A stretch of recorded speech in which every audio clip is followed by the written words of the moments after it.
Hi friends, welcome back to my channel சமையல் with Anu. இன்றைக்கி நம்ம பார்க்க போகிற டிஷ் என்னென்னா, கல்யாண வீட்டில் பிரியாணிக்கெல்லாம் சைடிஷ்ஷாக கொடுக்குற தால்ச்சா தாங்க எப்படி செய்கிறதுன்னு இன்றைக்கி நம்ம பார்க்க போகிறோம். வீடியோக்குள்ளே போகிறதுக்கு முன்னாடி நம்ம சேனலை இன்னும் நீங்கள் சப்ஸ்கிரைப் பண்ணலன்னா சப்ஸ்கிரைப் பண்ணி பெல் ஐக்கான் கிளிக் பண்ணி ஆல் கொடுத்துக்கோங்க. ஓகே ஃப்ரெண்ட்ஸ், இப்போ இன்க்ரீடியன்ஸ் என்னென்னு பார்க்கலாம். பாருங்கள், துவரம்பருப்பு 1 கப், கடலப்பருப்பு 1/2 கப் எடுத்து நல்லா வேக வச்சு மேஷ் பண்ணி வச்சுருக்கிறேன். மஞ்சள் போட்டு தாங்க வேக வச்சுருக்கிறேன். பாருங்கள், துவரம்பருப்பு நல்லா மேஷ் ஆகிருக்கும், கடலப்பருப்பு முழுசாக தான் இருக்கும். இந்த டிஷ்க்கு இப்படி தான் இருக்கணும். இஞ்சி பூண்டு பேஸ்ட்டு, தக்காளி, புதினா, பெரிய வெங்காயம், பச்சை மிளகா, தேங்காய் பேஸ்ட்டு, புளி தண்ணி, இவ்வளோ தாங்க இதுக்கு இன்க்ரீடியன்ஸ் தாளிக்கிறதுக்கு. அப்புறம் ஸ்பைசஸ் பார்த்திங்கன்னா பட்டை, கிராம்பு, மிளகாய்த்தூள், மல்லித்தூள், அவ்வளோதாங்க. 1 ஸ்பூன் மிளகாய்த்தூள், 2 ஸ்பூன் மல்லித்தூள். காய் உருளைக்கிழங்கு, கத்திரிக்காய் எடுத்திருக்கேன். எப்பவும் போல் தாளிக்கிறதுக்கு முன்னாடி கட் பண்ணிக்கலாம். இதுக்கு உருளைக்கிழங்கு, கத்திரிக்காய், சொரக்காய் 3 காய் தாங்க ஆட் பண்ணணும், இல்லை டேஸ்ட்டு மாறிடுங்க. இப்போது புளி தண்ணியும் தேங்காய் பேஸ்ட்டும் இந்த பருப்பில் சேர்த்து நல்லா மிக்ஸ் பண்ணிக்கலாங்க. பருப்பு சூடாக இருக்குது, இப்போ தான் மேஷ் பண்ணி வச்சேன். இது ரெண்டையும் உடனே அதில் சேர்த்து நல்லா மிக்ஸ் பண்ணி கொடுத்துக்கலாங்க. நல்லா மிக்ஸ் பண்ணி விட்டுட்டு இது இப்படியே இருக்கட்டும், நம்ம குழம்பு தாளிச்சிக்கலாங்க.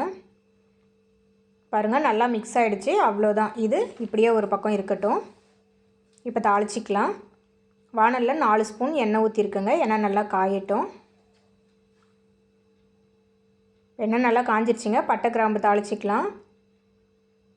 இது கூடவே பட்டை கிராம்பு நல்லா பொரிஞ்சிருச்சு பாருங்கள். இப்போது ஒரு கைப்பிடி அளவுக்கு புதினா போட்டு தாளிச்சிக்கலாங்க.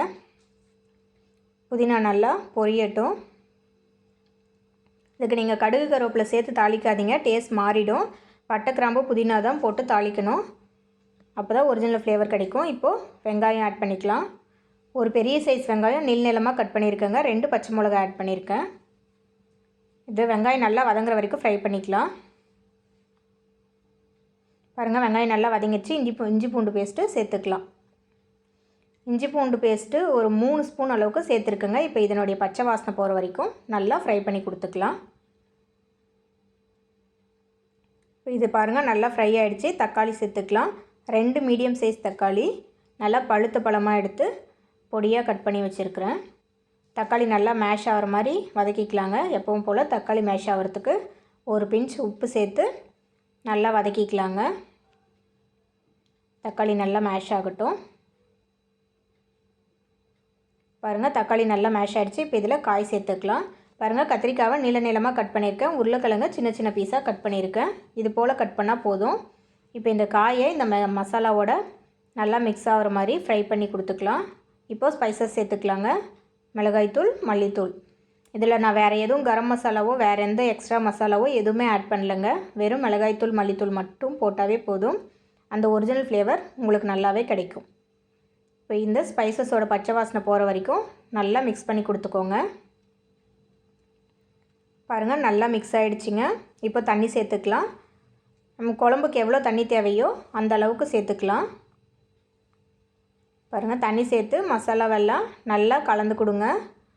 நல்லா மிக்ஸ் பண்ணி விட்டுட்டு காய் இந்த தண்ணியிலே வேகட்டுங்க. பருப்பு லாஸ்ட்டாக தான் சேர்ப்போம், அதனால் காய் தண்ணியிலே வேகட்டும். காய் வேகிற வரைக்கும் மூடி வைக்கலாம் ஒரு 10 நிமிஷம். இடையில எடுத்து நீங்கள் லைட்டாக மிக்ஸ் பண்ணி கொடுங்க. மூடிட்டு அப்படியே விட்டுறாதீங்க. இப்போது இதை மூடி வச்சுக்கலாங்க. இப்போ 10 நிமிஷம் ஆச்சு, ஓப்பன் பண்ணி பார்க்கலாம். பாருங்கள், காய் நல்லா வெந்துடுச்சு.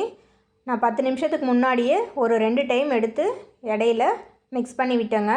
நீங்களும் அதே போல் பண்ணுங்கள், அப்படியே விட்டுறாதீங்க. பாருங்கள், காய் நல்லா வெந்துடுச்சு. இப்போ இந்த ஸ்டேஜில் நம்ம பருப்பு சேர்த்துக்கலாம்.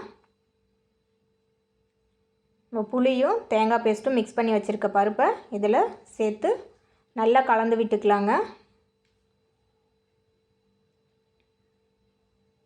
நல்லா மிக்ஸ் பண்ணி கொடுத்துட்டு இப்போ இதில் உப்பு சேர்த்துக்கலாங்க. தேவையான அளவு உப்பு. நான் ஒரு 1.5 ஸ்பூன் அளவுக்கு உப்பு சேர்த்துறேங்க. உப்பையும் சேர்த்து நல்லா மிக்ஸ் பண்ணி கொடுத்துட்டு இதை திரும்பவும் ஒரு 5 நிமிஷம் மீடியம் ஃப்ளேமில் வச்சு கொதிக்க விடலாங்க. பருப்பு அந்த மசாலா எல்லாம் ஒன்றா மிக்ஸ் ஆகி தால்ச்சாவோட ஃப்ளேவர் அப்போ தான் நல்லா கிடைக்கும். திரும்பவும் இதை மூடி வச்சு ஒரு 5 நிமிஷம் மீடியம் ஃப்ளேமில் கொதிக்க விடலாங்க. இப்போ 5 நிமிஷம் ஆயிடுச்சுங்க. பாருங்கள், நல்லா எல்லாமே ஒன்றா மிக்ஸ் ஆகி பச்சை வாசனையெல்லாம் போய் சூப்பராக தால்ச்சா ரெடி ஆகிடுச்சிங்க. ஓகேங்க, கண்டிப்பாக இதை நீங்கள் ட்ரை பண்ணி பாருங்கள். இப்போ லாஸ்ட்டாக இதில் மல்லித்தலை புதினா எடுத்து வச்சுருக்குறோம். பாதி புதினா தான் ஃபஸ்ட்டு சேர்த்தேன், மீதி பாதி வச்சுருந்தேன். அது கூட கொஞ்சம் மல்லித்தலை, அவ்வளோதாங்க. ஒரு சூப்பரான கல்யாண வீட்டு தால்ச்சா ரெடி ஆகிடுச்சு. கண்டிப்பாக இதை ட்ரை பண்ணி பாருங்கள். டிஷ் பிடிச்சிருந்தா லைக் பண்ணுங்கள், ஷேர் பண்ணுங்கள். நெக்ஸ்ட் வீடியோவில் பார்க்கலாங்க. பாய்.